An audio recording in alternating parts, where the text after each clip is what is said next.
Ditinggal Mahfud MD jadi cawapres Ganjar, nasib mahasiswa bimbingan skripsi di UI Yogyakarta viral. Jadi mahasiswa bimbingan skripsi Mahfud MD yang baru saja resmi menjadi cawapres Ganjar Pranowo pada Pilpres 2024. Curhat seorang pria dari Universitas Islam Indonesia Yogyakarta viral. Mahasiswa yang kini tengah menyelesaikan skripsi itu menunjukkan suasana ruangan milik Mahfud MD di UII Yogyakarta yang mendadak sepi.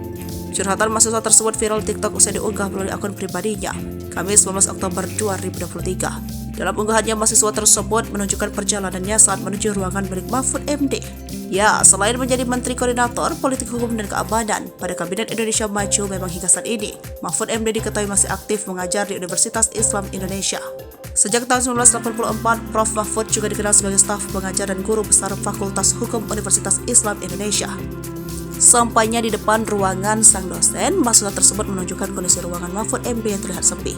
Niat Arab bimbingan lah kok ditinggal dari cawapres, papar mahasiswa tersebut. Tampak hanya terpampang papan nama jabatan Mahfud MD yang terpasang di depan ruangan. Nasib mahasiswa bimbingan skripsi yang ditinggal Mahfud MD jadi cawapres itu pun ramai menemui beragam komentar lucu warganet.